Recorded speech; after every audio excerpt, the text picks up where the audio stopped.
할렐루야, 여러분, 사랑합니다. 사랑합니다. 자, 여러분, 이런 말을 잘 안 쓰는데, 세초부터 새말까지, 창세서부터 세상 끝날까지, 하나님의 관심은 어디에 있을까? 하나님의 그 어떤 관심은 여러분들이 잘 아시죠? 성전에 있습니다. 여러분, 하나님이 어디 계실까요? 하나님이 어디 계실까? 한번 옆에 있는 사람 물어보세요. 하나님 어디 계세요? 온 인류 삼라만상 전체 하나님이 다 계신 거야. 어디든지. 여기도 계시고 어제도 계시고 오늘도 계시고 영원토록. 어제나 오늘이라 영원토록 동일하시다. Is the same yesterday, today and forever. 영원토록 동일하다. 여러분, 그러면 이렇게 하나님이 상천하지 온 인류 또 전 우주에 어디든지 다 계시거든. 그런데 우리가 하나님을 만나는 장소는 어디든지 다 계셔요. 그런데 어디서 우리가 하나님을 만나는, 어디든지 다 계신 그 하나님인데 그 하나님과의 어떤 인격적 만남을 어디에서 이루어지냐면 성전에서 이루어집니다. 성전에서. 그 성전의 변천사를 여러분들에게 조금 내가 말씀을 드렸었어요. 자, 여러분, 최초로 성전을 성전답게 지으라고 명령하셨던 사람이 누구예요? 모세예요. 모세에게 무엇을 만들려고 했느냐? 성막. 그게 어떤 면에서 아브라함이 이삭을 드렸던 모리아산은 달렸지. 그 다음에 제단을 어떤 하나님 앞에 기도를 쌓듯이 어떤 그 돌단 같은 거를 쌓아서 하나님 앞에 제사를 드렸지. 성전답도록 만들어진 것 최초는 성막이에요. 성막이라고도 얘기하고 회막이라고도 얘기를 합니다. 그 다음에 이게 성막이 성전처럼 제대로 만들어진 게 솔로몬 성전. 지난번에 말씀드렸죠. 이게 제1성전. 제2성전이 수룹바벨서부터 헤롯 대왕까지, 제가 지난주에 말씀드릴 때 예수님이 3일 만에 내가 이 성전을 헐고 지으리라 그랬더니, 아니 46년간 지은 성전을 어떻게 허물고 3일 만에 지어? 사람들이 수군거렸던 거 여러분 알고 계실 거예요. 그게 헤롯이 중축을 한 연도가 46년. 그러니까 수룹바벨이 포로로 잡혀갔다가, 여러분 그 솔로몬 성전이 다 무너져 버렸잖아요. 바벨론이 침공해가지고 다 무너졌어. 근데 왜 이거를 그러면 바벨론에서 무너뜨렸느냐? 그 이유가 있어요. 성전을 만들 때 돌 위에 금 위에 돌 위에 금. 이거 내가 옛날에 설교 다 했는데, 레위기 강해 때 1장부터 마지막 장까지 다 했는데 이렇게 만들어졌다. 그러니까 금을 다 빼내려면 돌 위에 돌 하나도 없게 무너뜨려요. 금을 다 빼내기 위해서. 그러니까 솔로몬 성전 다 무너졌단 말이에요. 그 다음에 여러분 어디에요? 로마 제국에 의해서 말을 잘 안 들으니까 완전히 또 그때 무너진 게 진짜 돌 위에 돌 하나도 없이 전부 사들이 다 무너지고 서쪽 벽만 남았어. 벽만 일부러 남겨놓은 거야. 로마에서 자기네들이 이걸 다 허물고 벽은 일부러 안 허물어서 이게 서쪽 벽이고, 그게 바로 오늘날 이스라엘의 통곡의 벽. 그러니까 이스라엘들이 그 통곡의 벽에서 지금 이스라엘에 통곡의 벽이 있어요. 지금 현재. 거기다가 벽돌과 벽돌, 이 큰 돌과 돌 사이에 틈이 벌어졌는데 거기다가 기도 제목을 넣어가지고 막 넣은 그 트럼프도 그거 가가지고 거기다 그 기도부터 막 넣었다고요. 이스라엘에. 어? 그러니까 제2성전은 아까 말씀드렸죠. 제2성전은 뭐라고 하죠? 제2성전. 이거를 말이야 잘못 얘기를 하면 제2성전이 술밥의 성전, 제3성전이 헤롯 대왕 성전. 그래서 앞으로 세워질 성전을 제4성전이라고 얘기하는 사람도 있고 제3성전이라고 얘기하는 사람이 있어요. 얘가요 회사를 만드는데 그거를 얘기하려고 서드 타바나클 이렇게 만들자지 이름 바꿀. 이게 제3성전. 이게 뭐야? 말세에 뭐를 만든다는 거야. 이렇게 잘못 오해할까봐 그 이름 바꾸려고 그러는 이유. 서드 타바나클. 그러니까 제1성전은 솔로몬 성전. 그전에는 성막이야. 그 다음에 두 번째는 수룹바벨의 이 지은 조그만 성전에다가 크게 어마어마하게 중축했던 헤롯 성전이요. 사실은 그 다 지어진 다음 솔로몬 성전보다 더 커요. 사실은 이 사람들이 잘 모르는데 솔로몬이 지었던 성전보다 더 크게 지었어요. 헤롯이 46년간. 헤롯은 여러분 이스라엘의 참 유대인이 아니라 혼혈이에요. 혼혈. 로마에서 왕으로 세운 혼혈이란 말이야. 헤롯은 유대인 정통 유대인이 아니란 말이에요. 그러니까 자기가 왕으로서 유대인에게 인정받기 위해서 돈을 집중적으로 투자해가지고 성전을 믿음도 없으면서 만들어준 거예요. 그리고 거기 무너진 곳에다가 제3성전이 만들어지면 예수님 오신다고 그러고 적그리스도가 거기서 왕노를 한다고. 이게 제3성전이에요. 그런데 하나님이 이스라엘 백성을 만난 곳은 성전이었어요. 그러니까 하나님이 모세를 지금 레위기 1장 1절에 여호와께서 회막에서 성막에서 모세를 불렀다. 어디서 불렀어요? He's calling me in tabernacle. 성전에서 불렀다. temple. 자, 여러분 보세요. 그러면 이 성전에서 하나님이 이스라엘 백성을 만났는데 여러분이 하나님을 어디서 만나요? 똑같아요. 구약성경. 하나님을 성전에서 만나요. 그 성전이 제대로 만들어져야 거기서 만나는 거예요. 그러니까 여러분 지금 여러분이 출애굽기 맨 마지막 좀 보면 성막이 다 지어져서 완성된다. 완성되기 전 하나님이 원하는 대로 만들려고 그랬단 말이야. 장은 몇 규빗, 고는 몇 규빗. 이게 무슨 말이냐면 높이, 폭, 규빗이라는 것을 계산을 하면 높이, 폭 이게 다 나온단 말이에요. 그거를 만들려고 하나님이 명령을 하시고 그게 다 완성된 다음에 거기에 씌운 자, 즉 지성소에 구름 거기를 발원해서 이렇게 독수리 날개같이 펴진 거예요. 하나님의 영광이 어마어마하게. 이게 사실은 이스라엘을 덮은 구름 기둥이고 불 기둥이에요. 이스라엘을 보호했다. 그러니까 성전이 만들어진 다음에 하나님의 영광이 나타. 그러듯이 여러분 이 성막도 지어지고 다 완벽하게 지어진 다음에 하나님의 영광이 그 임재했다는. 두 번째, 솔로몬 성전도 다 만들어졌을 때 하나님이 그들을 축복하시고 거기 임재하셨어요. 그러면 지금 아까 얘기한 대로 그 성전이 다 허물어졌는데 이 성전에서 하나님이 만나는, 우리를 만나, 이스라엘 백성을 만나는. 지금 성전이 어디예요?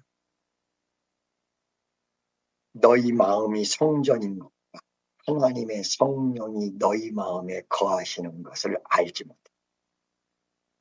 성전이 여기에 만들어지는 마음에.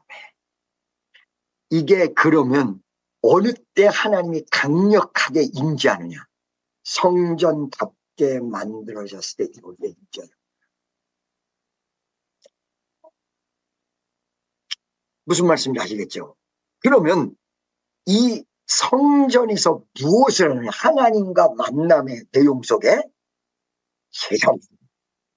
여기서 제사가 하나님 앞에 올라가야 그 다음에 하나님 은혜의 역사로 만남이 이루어지는 거예요.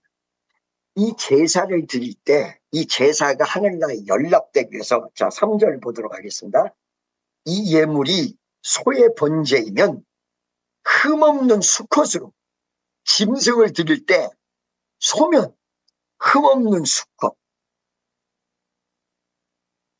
회막문에서 여호와 앞에 연락하시도록 드려야 된다. 연락하도록. 그냥 짐승 드렸다 끝나는 게. 그러니까 이게 무슨 말이냐면, 오늘날 예배를 통해서 예배를 안 드리는 것이 드리는 것보다 5,000배 낫지요. 근데 이게 예수 이제 믿는 성도면 그냥 예배 드리는 것만 권할 거예요. 그런데 이 예배를 드려진 다음에 이 예배가 그 다음 단계에서 가리키는 거예요. 예배를 먼저 드려라. 이 가리킨 다음에. 두 번째는 이 예배를 드릴 때 하늘 보좌에 올라가도록 드려라. 이렇게 가리키는 거라.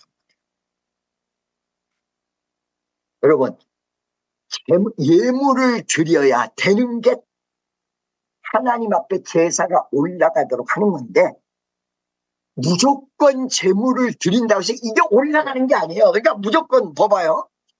양을 아무거나 그냥 잡아가지고 드렸다. 예배 드렸네, 제사 드렸네.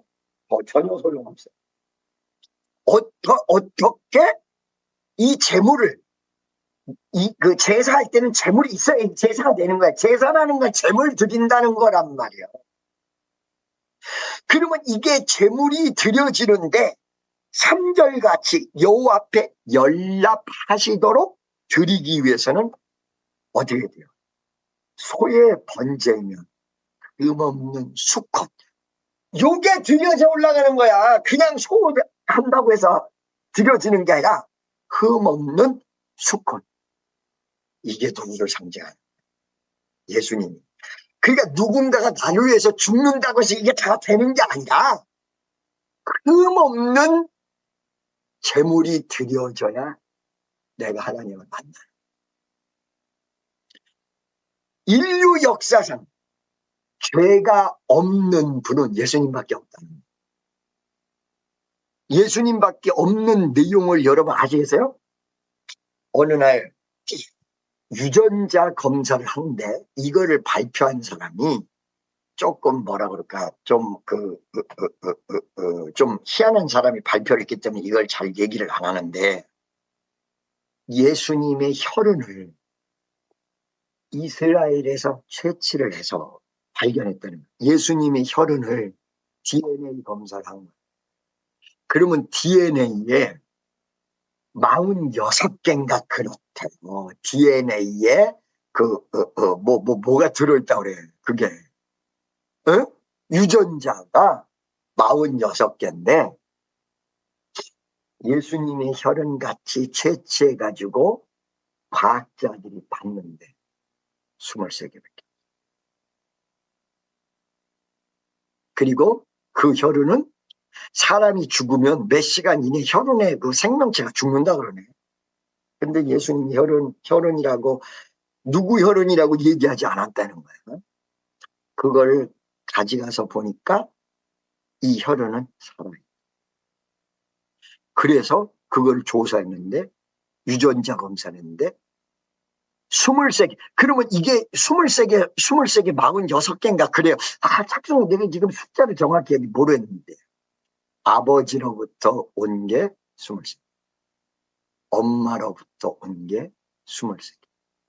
근데 예수님은 아버지로부터 온 유전자가 없었다. 여러분, 죄 유전이 성경에서 아버지에게서 그 아들에게서 손자. 여러분, 성경의 마태복음하고 누가복음을 보면 여자는 기념적으로 딱 3명.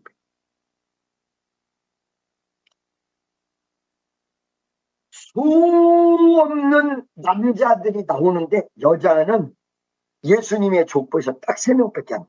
그 3명 나온 사람을 옛날에 또 설교했는데 아는 사람은 손들어. 3명 누구 아는 사람. 예수님 족보 위에 올라간 3명.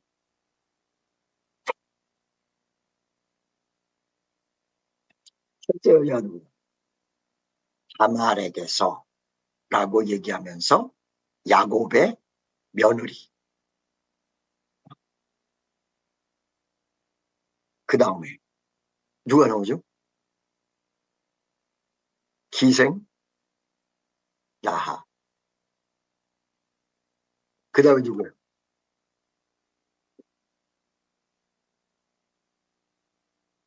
세 명이 족보. 여러분 마태복음 한번 보시고 이 누가복음 한번 보세요.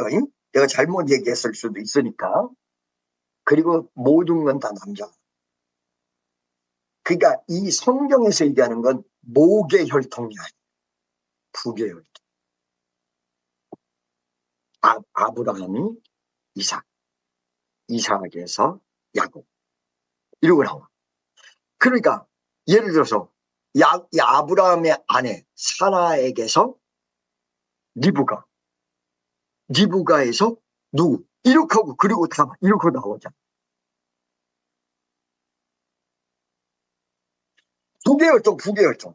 내가 지금 막 너무 이 기억을 더듬으면서 해가지고 순간순간 헷갈릴 수가 있는데. 그러니까 수컷이어야 돼. 미안한 얘기입니다. 여자분들에게 미안한. 흠이 없어.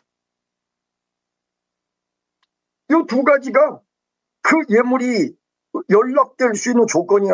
3절 보세요. 그 예물이 소의 번제이면, 이게 양이면 양대로, 소면 소대로, 염소면 염소대로, 비둘기면 비둘기대로. 이 성경에서 나오는 짐승이 소가 있고, 그 다음에 양이 있고, 염소가 있고, 비둘기가 있단 말이에요. 그런데 소면 흠없는 수컷, 흠없는 수컷으로 회막문에서 잡아 죽여. 그리고 이걸 각을 떠서 드리는 거예요. 이게 드려져야 여호와 앞에 연락하시도록 드리는 제사가 된 거야. 그러니까 다른 거 다 쓸 데 없고 딱 우리를 위해서, 우리가 성전이 이루어져서 하나님 만나게 할 수 있는 제물은 예수밖에 없는 거예요. 그래서 지난주에 예수의 이름으로 기도하고 예수님 아니면 살 수 없다고 그러고, 그 내용이 여러분 사람들이 이 백성을 위해서 이 의를 위해서 죽은다는 사람이 많이 되는 거야. 근데 죄인을 위해서 죽은 분은 예수님밖에 없고 로마서에 나와요. 이거를 지난주에 생축, 예수님이 짐승처럼 잡혔다. 이거를 상징하는, 이거를 짐승처럼 잡혔다. 근데 예수님은 유전된 유전죄와 원죄와 본인이 지은 자범죄, 이런 죄가 없는 거예요. 그러니까 그것만이 제물이 될 수 있는 거예요.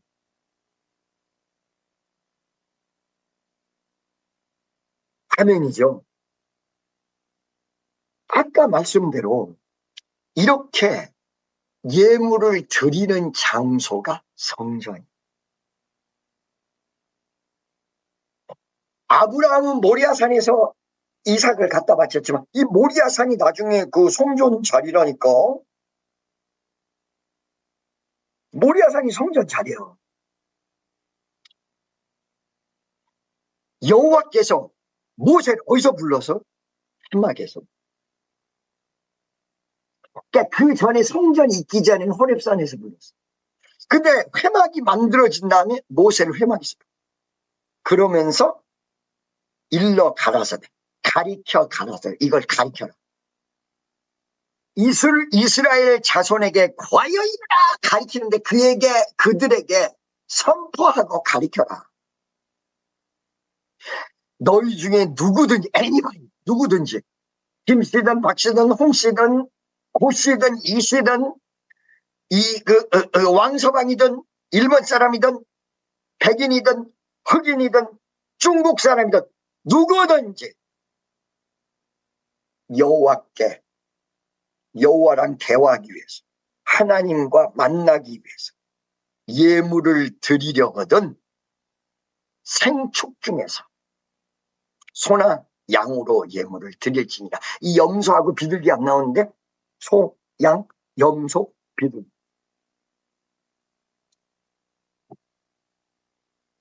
아멘. 그리고 곡식으로 드릴 때는 아주 고운 가루로 만들어요. 여러분 떡 만들 때 여러분 혹시 이 쌀가루 어떻게 하는지 체에다가 걸러가지고 요만큼도 덩어리 없게 만들어야지. 안 그러면 떡이 이상하게 돼. 떡지게 돼. 그러니까 고운 가루는 뭐야? 알갱이를 부셔서 빻아서 가루로 만들어서 우리가 기도할 때 똑같다고. 우리가 이 응답되려면 우리를 갈아서 부셔서 빻아서 나를 고운 가루로 만들어졌을 때 할렐루야. 그 응답은 어떻게 떨어졌어요? 불로 떨어지고 축복으로 떨어지고 응답으로 떨어지고 불이 내려서 응답의 불이 내려서 재물을 다 태워.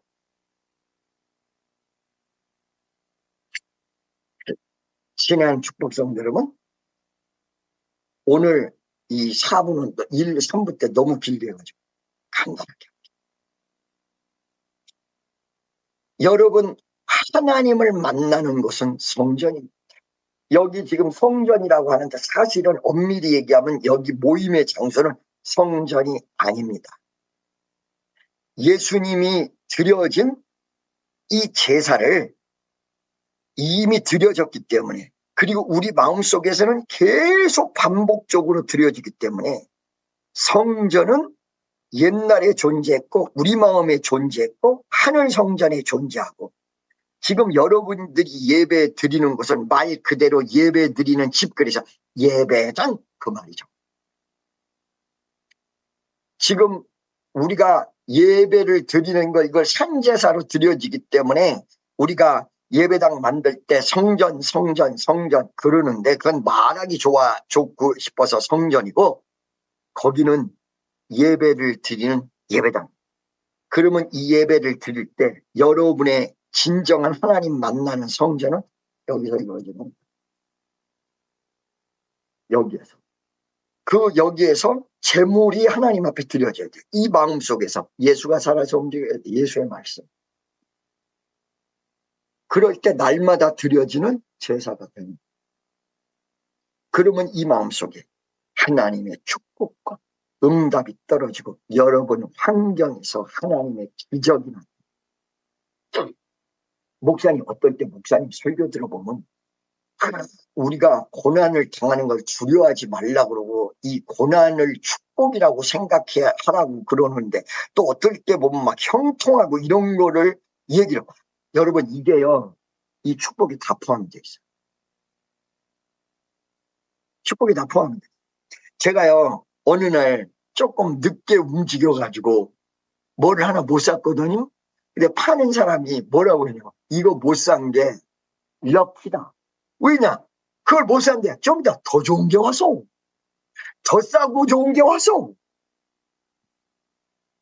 그러니까 예수의 그리스도의 위대한 역사로 내 가슴속에 산제사를 드릴 때에, 이 산제사를 드리는데 예수의 이름으로 드리고 예수가 여기서 움직이는 것이, 예수가 살아서 움직여서 예수님이 그 돌아가신 위대한 십자가의 역사가 이 가슴 속에서 제물이 되는 거예요.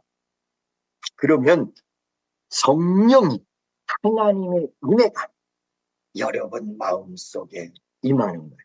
이 예배 드릴 때 예배의 분위기도 있으나 여러분 마음속에 오늘 이 예배가 연락이 되고 하나님 앞에 드려지는 산제사 영적 예배가 되려면 어떻게 돼요? 내 마음의 성전이 말씀을 통해서 부서진 것은 세워지고, 말씀을 통해서 죄는 회개하고, 안 세워진 거 세워지고 정확하게 만들어지는 예수의 말씀은 예수님의 위대한 재물 그럴 때 성전이 다 제대로 오늘 이 시간에 말씀을 통해서 만들어지잖아요. 그러면 성령이 하나님의 은혜가 응답한다. 자, 여러분, 아니 목사님 그러면 성령 그게 성경은요 요만큼도 틀림없이 들어가요. 사도행전 2장 38절 이하에 회개하라. 회개하는 게 예수 그리스도의 은혜로 말씀으로 이게 회개가 눈물 흘리고 쭉쭉 흘리고 끝나는 게 아니에요. 이거를 지금 잘못 생각하는데 회개한다 그러니까 그냥 막 울고 끝나는 게 회개는 내가 옛날에 죄 짓지 않은 모습으로 회복하는 거예요. 회복이에요. 회복. 그러니까 이 마음의 성전이 말씀을 통해서 세워지고 만들어지고 예수 그리스도의 말씀을 통해 그래서 이 성전이 제대로 오늘 이 시간에 회개하고 제대로 만들어지면 거기에 뭐가 부어져? 성령이 부어지는 회개하라. 그러면 성령을 선물로 받으리라. 아멘. 그 다음에 회개하라 성령을 선물로 받으리라. 이렇게 사도행전 2장 38절에 나온 다음에 4장에서는 이 회개를 날마다 우리가 하겠지만 4장에서는 이 이스라엘 백성이 다시 재충만 받는데 그때는 어떨 때 재충만 받아? 회개할 때 재충만 받은 게 아니라 기도를 전혀 힘씁니다. 4장 한번 보세요. 4장. 이거를 딱 보여드려야 돼. 사도행전 2장 38절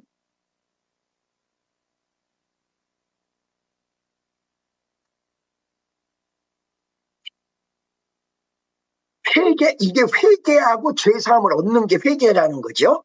베드로가 가로되 너희가 회개하여 각각 예수 그리스도 이름으로 세례를 받고 세례가 회개까지 들어가는 거예요. 죄사함을 얻으라. 이게 제대로 회개해서 죄사함을 얻은 게 성전이에요. 그리하면 성령을 선물로 받으리니. 나왔죠 여기? 4장. 이게 4장 31절.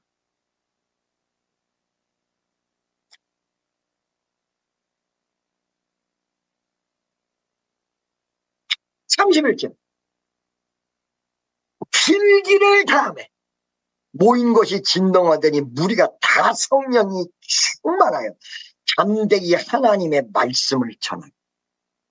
그러니까 성령을 선물로 임재하고 받는 것 이거는 회개.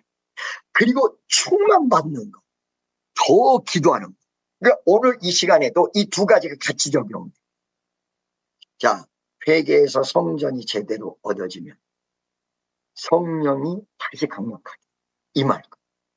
그리고 여러분이 빌기를 다 기도를 전적으로 힘씁니다. 그때 성령이 충만합니다. 할렐루야. 여러분 이거는 어떤 의미에서 일생에 한 번 이루어지는 단회적 부분 이 두 가지가 다 지켜요. 그러니까 성령이 처음에 내 마음속에서 처음으로 왔을 때는 회개하고 예수를 영접했을 때 내 마음속에 처음입니다. 그리고 계속 기도를 힘쓰면 성령 충만받는다. 그러면 이 회개라는 게 단회적으로 지금 여기 사도행전 2장에 나온 강력한 회개, 인생 전반의 회개는 단회적으로. 근데 이게 부분 적용되는 건 내가 지금 오늘 이 시간에도 그 전에 예수 처음에 믿을 때까지 인생을 전부 바꾸는 회개는 아니지만 내가 지금 하나님 뜻대로 잘못 갔던 부분들을 순간 회개할 때 이게 성령이 떠나갔다가 다시 온 오는 건 아니지만 더 강력하게. 근데 여기서 기도가 세지만 충만하게. 그러니까 이것들을 헷갈리실 수가 있는데 일평생 다 이 전체적 부분과 부분을 나눠서 봐요. 여러분 무슨 말씀인지 아시겠습니까? 여러분이 예수를 처음에 믿을 때 회개하고 세례를 받을 때 성령이 내 마음속에 오셨어요. 그리고 기도를 간절히 할 때 충만함이 왔어요. 이거는 일평생 전체적인 그림. 근데 순간은 처음에 예수 믿을 때처럼 모든 죄악의 회개 부분은 아니지만 순간의 부분을 회개하는 부분. 이때 성령이 처음에 임했을 때처럼 또 도착. 그리고 빌기를 가했을 때 더 강하게. 무슨 말씀인지 아시겠습니까?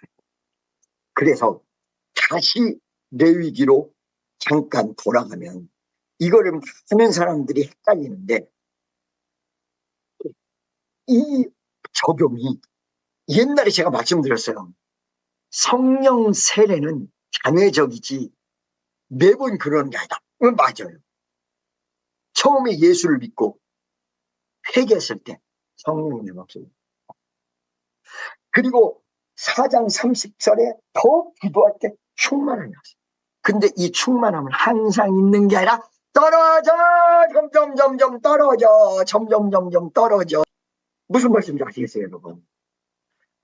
요게 그대로 큰 일생에 적용되는 게 아니라 부분에 약간 비슷하게 적용돼. 이거를 헷갈리기 때문에 아니 처음에 예수 믿을 때 성령 받는다고 했는데 또 회개를 하면 뭐 이게 전체적인 일생적 부분. 지금 이 사도행전 2장에 나온 부분은 전체적인 부분이에요. 예수님 제자들도 120문도들도 회개했을 때 그 회개하고 그 예수님 제자들은 예수님을 이미 만났지만은 이렇게 모여서 회개하고 막 이런 거는 지금 그때 처음이거든요. 이랬을 때 성령이 선물로 임하는 거예요. 그리고 빌기를 더 열심히 했을 때 더 충만 받은 거예요. 이거는 일평생적 부분이에요. 근데 이게 순간에도 적용이 안 되는 거예요. 그러니까 다시 내가 성령을 소멸해서 성령이 이 가슴 속에 왔는데 충만함을 소멸했고 성령이 내 마음을 장악한 거를 소멸했을 때 옛날에 처음 예수 믿을 때처럼 예수를 이제 영접하고 그런 건 아니지만 부분적 회개가. 여러분 내가 물어볼게요. 죄를 지었는데 사탄이 죄를 지었고 인간이 죄를 지었죠. 사탄이 인간을 꼬셨단 말이에요. 그죠? 그러면 인간은 죄사함을 받는데 사탄은 왜 못 받아요? 그거에 대해서 아는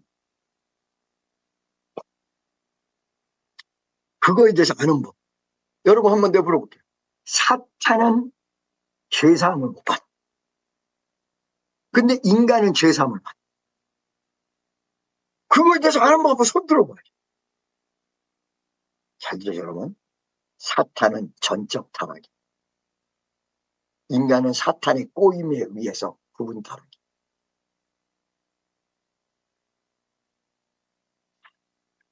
사탄은 전적인 타락. 못 받아요. 그러기 때문에 여러분 이 땅에서 죄를 지은 것도 이게 처음에 예수를 막 믿었을 때는 회개하기가 쉬워요. 그런데 예수 오래 믿은 사람이 다시 회개하려면 쉽지 않아요. 그게 성경에 어디나 히브리서. 그래서 제가 14살 때 은혜 받을 때는 어린 애가 은혜를 받아서 그런지 무지하게 은혜 받을 때 쉽게 받았거든. 그런데 주의 뜻대로 돌아온 다음에 이거 무지하게 어려워. 자, 6장 4절. 한 번 비침을 얻고 하늘의 은사를 맛보고 성령에 참여한 바 되고 하나님의 선한 말씀과 내세의 능력을 맛보고 살아간 자들은 다시 새롭게 하여 회개케 할 수 없는.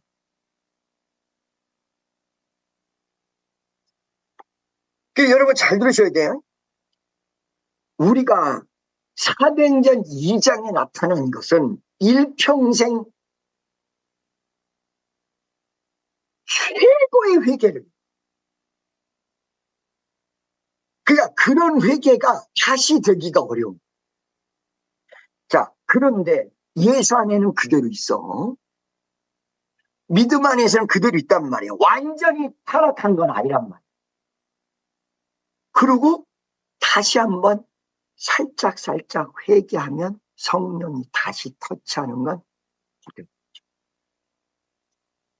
그런데 한번 비침을 얻고 완전히 세상으로 타락해서 갔잖아요. 돌아오기.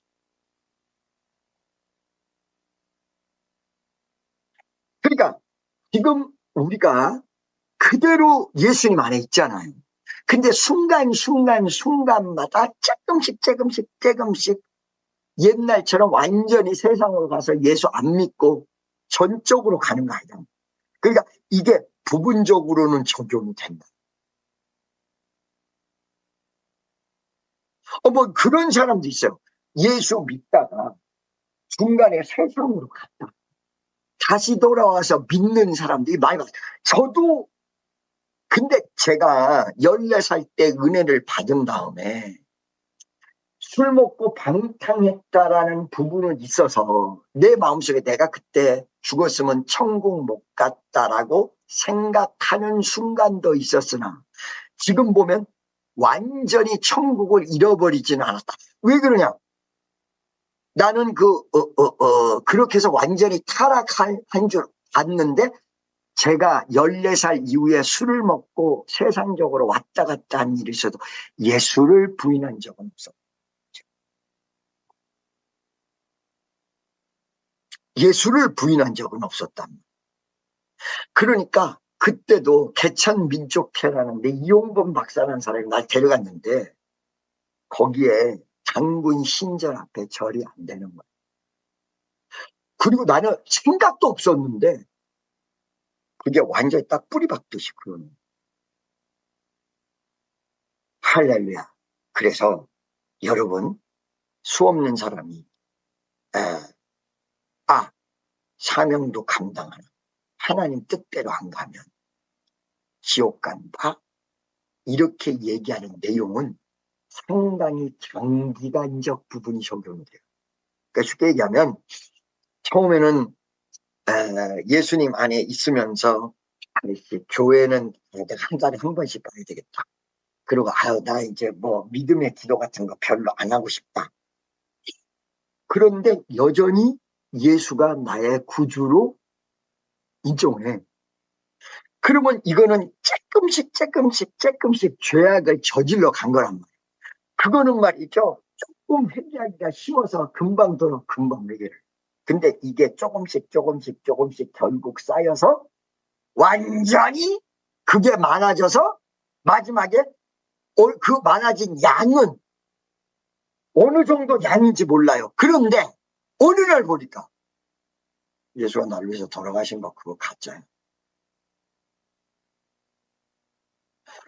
예수님이 나를 위해서 헌신한 거 그거 나 이제 더 이상 믿어지는 게 아니라 말로만 그랬을 뿐이에요. 요 상태가 되면 상당히 타락으로 간 거야. 이게 어느 순간에 신앙의 양심이 싸워요. 신앙의 양심이 내 마음속에. 야, 신앙의 양심이. 너 그렇게 교회 옛날에 그렇게 잘 나가놓고 너무 그렇게 하면 안 되지. 그러니까 양심하고 이 신앙의 모습하고 싸운다고. 싸우는데 어느 순간에 양심이 사라지고 인간의 모습만 남을 때가 와요. 그럼 어떻게 돼요? 그러니까 내가 예를 들어서 주일 안 하고 이제 주일 성수도 좀 안 하고 주일 했던 사람이 안 하면요, 의무감이 사라져서 점점 예배 드리는 게 떨어져요. 내가 그랬어. 14살의 은혜를 보고 은혜를 맛보고. 그런데 14살의 은혜를 세게 받아서 그런지 절대로 어느 순간에 이상한 순간이 와도 예수를 부인하는 순간. 그러다가 다시 회개하려고 돌아왔을 때에 이제 그때 부요기도원을 가가지고 우리 엄마 아버지를 내가 전도했는데 그분들 엄마가 다시 나를 데리고 부요기도원을 갔는데 그때 알았어. 내 머릿속에. 아, 옛날에 처음에 은혜 받을 때 그렇게 회개는 안, 그렇게 막 그냥 나는 예수 안 믿은 거를 회개합니다. 그 예수 안 믿은 적은 없었거든. 이렇게 가는 건 아닌데 주여 내가 신앙생활 한다 그러다가 내가 열심히 떨어지고 주일 성서도 잘 못하고 이런 거를 부분적으로 회개를 할 거 아니에요. 근데 그때 그 부여기도원 산에 올라가서 주여 부르짖는데 여기만 부르짖지 여기서 안 부르짖고 여기서 안 완화퇴적버렸어. 그거를 제가 여러분 어떻게 생각하냐? 14살서부터 나는 언제든지 하나님 앞에 돌아와서 제가 이러고 하나님이 응답할 거야. 여러 개 생각. 근데 최초로 그게 아니로구나 느낀 게 그 부여기도. 요번에 누가 나를 먹으라고 육아를 사왔어. 육아를 사왔거든요. 한국에서.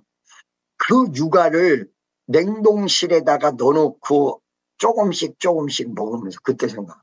여러분 부여에서 부여기도원을 아는 사람을 통해서 내가 선택해서 갔는데 우리 엄마하고 김신혜 전도사가 나를 따라서 갔는데 그 부여기도원 원장이 그럽니다. 와 정말 기도원 원장. 아유 다 털어먹으라노. 존나만 내가 그래도 회사의 사장이었고 나름대로 그 잘 나갔다 지금 무너져가지고 한대. 무조건 한 말이야. 아유 너 다 털어먹구나. 너 하나님은 은혜 준 거 다 털어먹었어. 그런데 여기까지 이 여자 봐 이렇게 나올 여기까지 나올 우리 엄마가 막 꼬집으면서 잡는 거야. 그거 딱 아는 거야. 그래서 기도해봐. 근데 그 부여 기도원 원장은요, 그때 당시에 한 60대인데 무지하게 젊어. 이 사람은 어떻게 기도를 하냐면 안차를 해요. 근데 안차를 하는데 그냥 손만 이렇게 한다고. 근데 거기에 불이 들어가지고 이게 다 찢어진다. 막 아파서 미쳐버린다. 그때 그 원장은 나한테 왔을 줄야 누가 알고 있어. 그래서 거기서 그 나중에 이제 봐. 거기서 이제 3일간 매달리려고 나는 언제든지 기도하면 다시 회복돼 금방. 그 14살부터 은혜 받아 거기 딱 박혀 있는 거야. 근데 그때 부여 그 기도원 산에 올라가서 그때 겨울이야. 주여! 전혀 안 들어. 주님! 안 들어. 여기서만 나오지 여기서도 안 되고 이것도 없어. 깜짝 놀래. 그리고는 거기 내려와가지고 거기 3일 해봐야 소용없어요. 그러니까 이제 가자 그러고 내려왔어요. 내려와서 서울에 올라올래다가 어디를 갔냐. 부여의 육아집 거기서 만드는 데를 가서 그때 육아의 맛을 보고 지금도 그 육아 생각이 그때 먹어. 그리고 그 다음에 그럼 어떻게 되냐. 찾을 수가 없으니까. 14살서부터 예수 믿었던 게 있으니까 이 기도원 저 기도원을 무지하게 찾아서 알 수는 없어. 소용없어요. 중간에 어떻게 되냐면 기도원에 갔다가 내려와서 술 먹을 또 갔다가 또 금방 갔다가 근데 어느 날 결정적 순간이 와요. 사거리 정리 정도는 없어요. 그게 그날 완전히 술을 끊고 완전히 주님 앞에 내 일생을 바치는 순간이었는데, 그때가 됐을 때 기도가 나왔지. 그 전까지는 기도가 나오지 않았어요. 그러니까 그때 제가 뭐를 하면 14살에 정말로 예수 믿고 성령 받고 충만 받았는데 7년간 영적 전쟁을 하다 보니까 마지막에는 속아서 우리 엄마 아버지 다 전도하고는 친구 바람에 세상 속으로 살짝 간 거. 근데 예수는 부인하지 않았다. 그리고 7, 8년 만에 다시 돌아와서 이제 주의 길을 걸어간다고 하는데 그게 금방 회복이 안 돼. 이거를 제가 얘기 드린 거예요. 14살 때 막 길거리 가다가 기뻐가지고 막 우산 받치고 가는데 주야! 이러면서 갔거든요. 그러니까 어떤 친구가 버스에서 날 보고, 야, 너는 왜 길거리 다니고 춤추고 다녀? 내가 춤췄던 걸로 보인 거야. 나는 그런 적은 없는데. 너 왜 길거리 다니면서 춤추고 다녀? 주와 같이 길 가는 것 즐거운 일 아닌가. 이거 옛날에 내가 맨날 불러. 주님 걸어가신 발자취를 밟겠네. 한 걸음 한 걸음 주 예수와 함께 날마다 우리는 걷게. 자, 여러분 보세요. 그렇게 세상 속에서 잊지 않고 주님 품 안에 있다가 어느 날 그 장신대 다니는 그 잊어버리지도 않아. 손영격이 옛날에 우리 교회 한번 왔어요. 완전 얼굴이 달라져가지고 할아버지가 돼가지고 내가 못 알아봤어. 걔는 아주 호기심이 많아가지고 나이가 먹었어도 막 그 돌돌돌돌 휴지 같은 거 말아가지고 이렇게 보고 이런 아주 장난기가, 그거 자기는 진지한 거야, 굉장히. 근데 어느 날 어디야 삼성동에서 누군가가 바짝 늙은 사람이 하나 와가지고 돌돌돌돌 말아가지고 또 이러고 보고 있는 거야. 뭐요? 나중에 그 친구가 온 거야. 그 친구 때문에 문제가 생긴 거거든. 장신대 다니는데 얘는 장신대 다니면 전도사라고 나 생각을 했는데 나보고 예수 그렇게 믿으면 안 돼. 그때 마침 갈랑말랑 세상을 동경하고 믿음도 잊어버릴랑 말랑. 근데 이 조원정이라는 사람이 큰 역할을 했는데 뭐냐면 나를 데리고 막 국회의원들 막 리셉션을 데리고 다녔는데 새로운 세계를 본 거야. 그 새로운 세상 아무것도 없는데 너무 신앙생활만 하다 보니까 그 세계를 몰랐던 세상을 본 거야. 그러다가 그 손용균이라는 그 전도사 걔가 예수 그렇게 믿으면 안 된다. 그래가지고 내가 최초로 소주 한 잔을 먹어버린 거야. 무지하게 쓰더라고 그게. 처음에 먹은 소주가 지금도 있나 그게? 그런 소주가 있나? 그거를 한 잔을 딱 먹었는데 무척 써요. 근데 써서 나 이거 이런 걸 왜 먹는 거야? 근데 1분 지나니까 이게 그 혈중 알코올 농도라고 그러지. 그냥 바로 올라오던데. 딱 들어갔는데 들어가자마자 화끈하면서 올라오던데요. 그 지금 기억이 생생해요. 그리고 한 1분 지났는데 기분이 좋아. 기분이 좋아. 새로운 세상을 경험해. 예수 믿을 때 알지도 못했다. 그러니까 이게 인간이 이거 비교한다는 게 있잖아. 그런데 1분이 지나니까 다시 또 제정신이 돌아오려고. 기분 나쁘려고. 이거 한 잔 먹으면 올라오는 거야. 그래가지고 한 잔 더 먹었지 뭐. 또 다시 와줘. 그냥 소주 2병 먹었어요.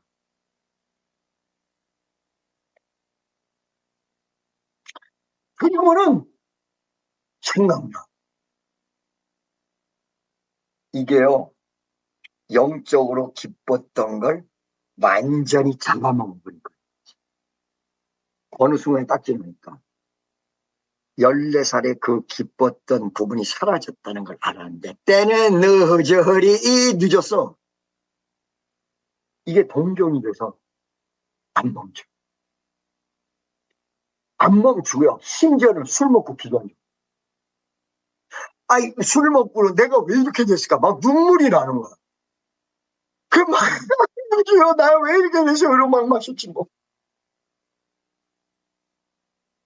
이게 또, 아이, 맨 앞에서 나 지네들 다 그랬던 게 생각나는가 보다. 그게, 여러분, 7, 8년이 갔어. 그리고는 가진 전 재산이 날라가고 그지그지 땅끄지가 되고 그 다음에 주님 앞으로 돌아올 때 회복이 안 되니까 왔다 갔다리 하면서 한 1년간 방황했던 시절이라는 게 그게 금방 기도응답 됐으면 끝나버렸을 거야. 근데 그리고는 정확히 마지막에 죽을 순간이 되니까 도저히 안 되니까 그 전까지는 하나님 이용하려고 내가 은혜를 다시 회복하면 다시 사업 회복할 거야. 요런 순간 하나님이 그 거짓말을 안 들어.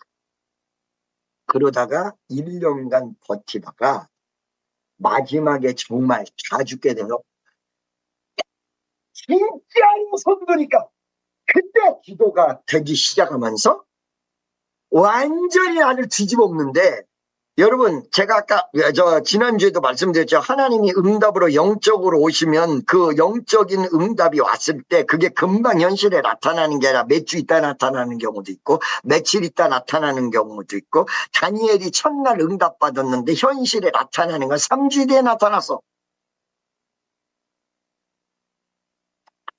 여러분 우리는 순간순간마다 짓는 죄인이긴 합니다. 그래서 주일날도 회개하고 처음에 성령 받을 때처럼 회개하면 딱 은혜가 터치하고 더 깊이 기도하면 더 구체적인 응답을 할 것입니다. 여러분 잘 모르시지요? 이게 아까 전에도 말씀을 내가 드렸는데 이게 목사 안수를 받고 목사의 길을 걸어갔는데 어느 부분에서는 내가 목사의 길을 걸어갔는데 옛날에 세상에 있을 때보다 정확해진 부분. 예를 들어서 평신도 때 미움을 가지면 안 돼. 그러니까 어느 순간에 이 교회 생활을 할 때에 교인들이랑 사이가 안 좋았을 때도 이러면 안 돼. 주의 뜻대로 가야 돼. 주여 아버지 내가 저 사람을 미워했던 걸 용서해 주옵소서. 이러고 사실은 그 세상에 가기 전에 그때는 그렇게 했거든. 그리고 돌아와서도 그렇게 했거든. 근데 내가 목사가 된 다음에 누구를 미워했잖아. 회개할 생각도 안 해. 그러다가 이게 목회의 길을 걸어가고 하나님의 역사가 나타나고 부흥 강사가 됐는데도 불구하고 14살 때 은혜가 회복이 안 됐던 부분들이 부분적으로 있었어요. 그러니까 즉 얘기하면 목사가 된 다음에도 14살 때 아까 길거리 다니면서도 기도했다고 했잖아요. 그건 회복이 안 돼요. 그냥 앉아서 기도하는 수는 있으나 길거리 다니면서 주님과 대화하고 이런 거는 별로 없어. 하려고 애를 써도 예를 들어서 목사가 된 다음에도 수양관 지은 다음에도 염려가 오지. 염려가 오면 밤새도록 있다가 새벽 2시 반까지 고민하다가 이건 도저히 기도해야지 이건 못 견. 그 새벽 2시부터 시작하니 뭐가 되겠어. 새벽 몇 시까지 기도하겠어. 아예 애시당초에 10시부터 기도를 했으면 새벽 2시까지 하면 5시간 30분을 기도해서 응답 다 받았을 거라는 거야. 안 되는 거야. 안 되는 거야. 이게 이렇게 옛날에 14살 때 기도처럼 기도됐던 게 언제부터냐? 이 미국이었지. 그리고 내가 누군가를 살짝 미워했잖아요. 이미 목사가 됐어요. 살짝 미워했어요. 살짝 그 사람 좀 중어스러웠어요. 옛날에 14살, 15살, 16살은 우리 친구가 미워지면, 옛날에 피파이 무지하게 많았었는데, 중고등학교 시절에 그 깡패들 막 전도하는데 막 방해치고 난리, 예수 믿는 것은 이렇게 하는데, 그런데니까 세수 씻는 것은 아프리카 깜둥이는 소용없다. 막 애들이 막 이렇게 전도하려고 그러면 막, 얼마나 어느 순간에는 믿겠어요. 근데 미워지면 안 돼. 미워지면 안 돼. 미워하지 안 돼. 주의 뜻은 사랑. 평신도 때 이랬다는 거예요. 목사가 된 다음에 그런 적이 없어. 그러니까 어느 순간에는 복음적이고 어느 순간에는 은혜적인 것 같은데 어느 순간은 옛날에 내가 평신도보다 더 악하고 더 안 좋고 이런 부분이 나에게서 발견을 하면 내가 나. 야, 그때 말씀이 딱 부딪힌 게 뭐야? 사도 바울이 수 없는 사람 살리고 네가 죽으면 무슨 소용 있냐?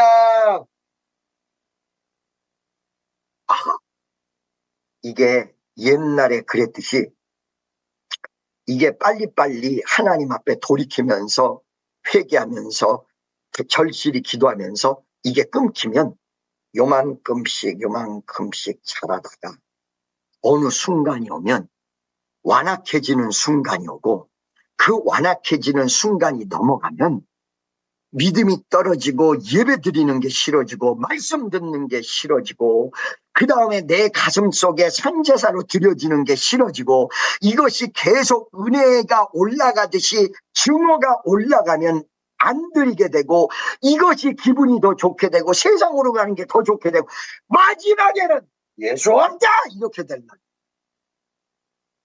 그래서 내가 무지하게 청년들에게 경고한 거야. 사명을 잃어버린 사람들에게. 이렇게 하다가 지옥 가는 수도 있다. 그러면 거기에서 어떤 생각을 하냐. 목사님 무슨 소리야. 사명 감당 안 한다고 해서 지옥 가? 그거 아니야.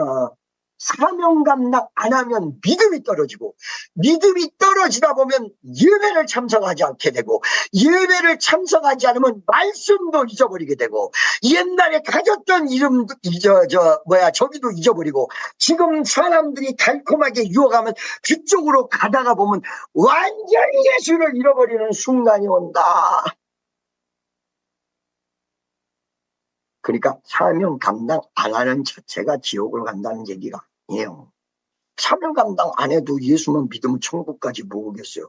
그런데 이게 점점 점진적인, 그래서 은혜의 획일성이 있다고 그러는 거예요. 은혜의 경직성이 있다고 그러는 게 은혜가 조금 있잖아요.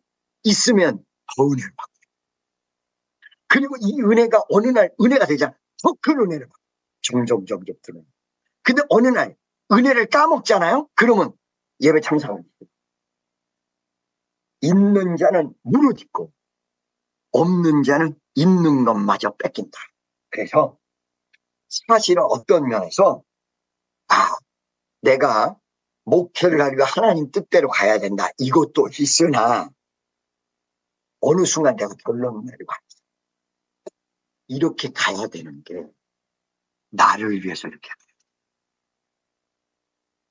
나를 위해서. 그러니까 그동안 내 일생을 하나님 앞에 드렸다. 이 소리가요 점점 안 나와. 왜 안 나와? 말만 드렸지. 하나님이 은혜로 더 쏟아붓고 믿음 생활을 잘하면 더 축복해줬지. 뭘 그렇게 많이 드렸어 정훈아. 아무것도 드린 거 없으면서 드렸다고 난리치면 이렇게 되죠. 그러면서 이거 내가 내 은혜를 지켜야 돼. 사도 바울이 그래서 그랬구나. 그래서 사도 바울이 나는 날마다 죽노라 그랬구나. 사도 바울이 그래서 수 없는 사람 살리고 내가 죽으면 무슨 소용이냐 이 말을 했구나.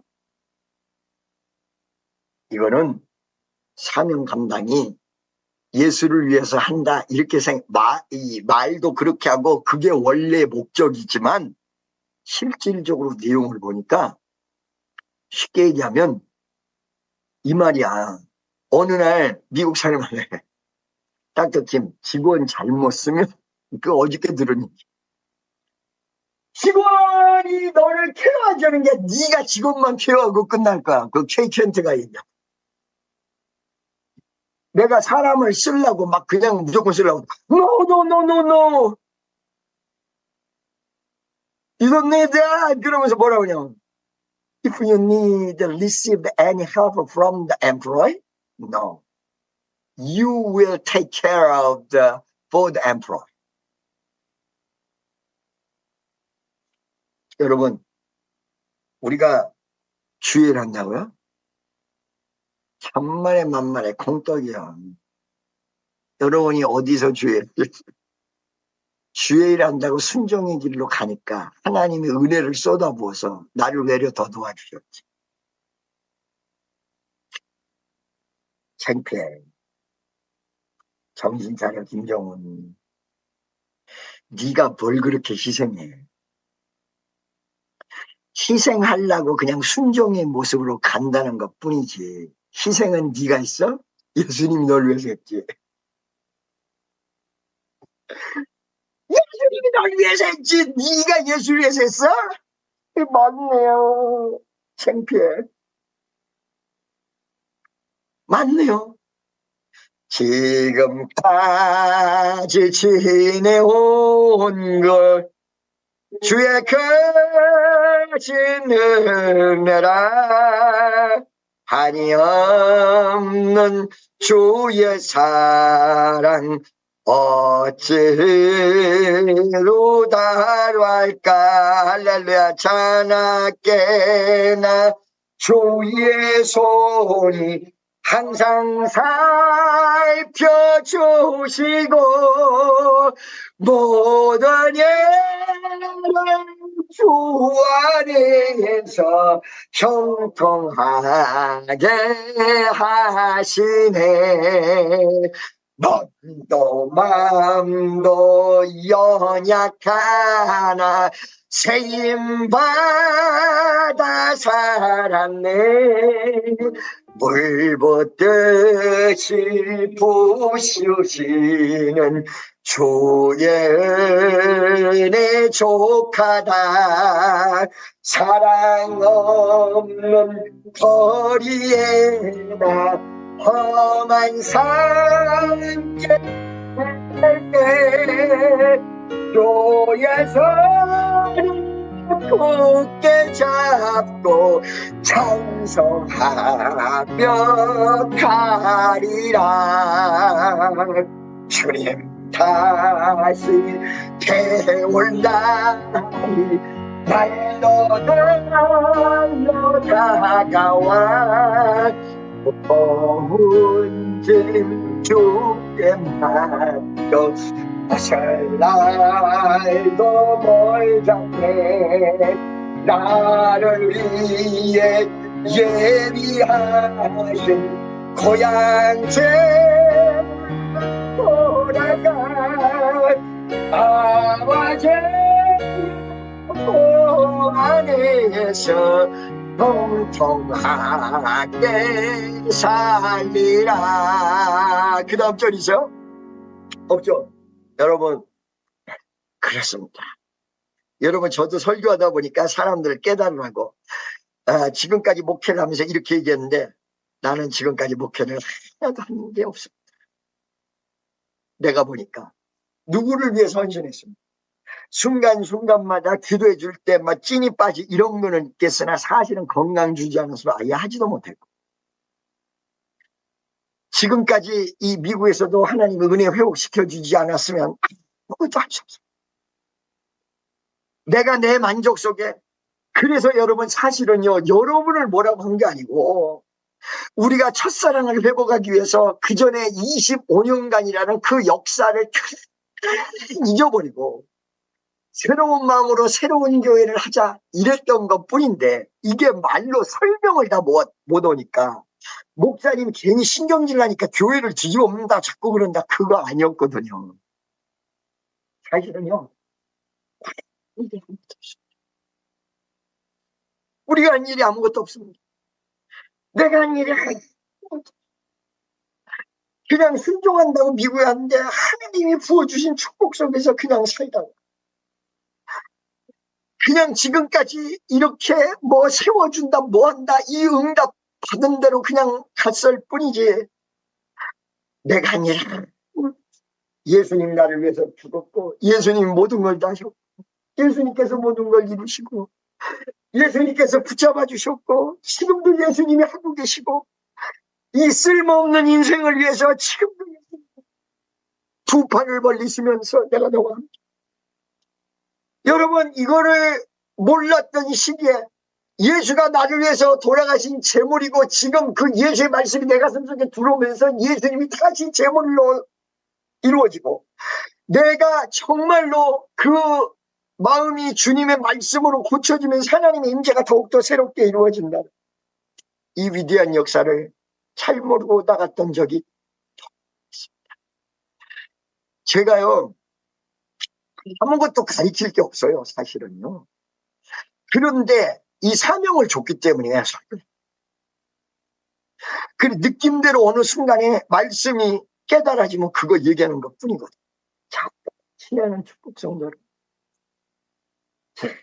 이게 철날짜 망령된다고 이게 철이 드는지 지금 내가 어느 순간으로 가는지는 모르겠으나 여전히 그 14살 때 받았던 은혜 그 순간을 생각하면서 그 전에는 왜 이렇게 깨닫지 못하고 이랬던 것인가 또 많이 고민하면서 오늘 이 순간까지 왔습니다. 여러분 자, 이 시간 죄수를 풀으십니다. 다시 한번 예수님 이 제물이 되시고 내가 거기에 같이 얹어져서 나도 주님 앞에 제물이 될 수 있는 모습이 이루어질 때 성전이 만들어지고 성령은 더 강력하게 역사할 줄로 믿으시고 세초부터 세말까지 하나님의 관심은 성전에 있었어요. 하나님의 만남은 성전에서 이루어져요. 거기 예배당이 아니고 내 마음 주님 뜻대로 갈 때에 여러분 예배를 받아주실 걸 믿고 다른 사람 생각할 거 없이 내가 오늘 이 시간 말씀을 붙들고 주여 한번 해주고 통성으로 기도하겠습니다. 주여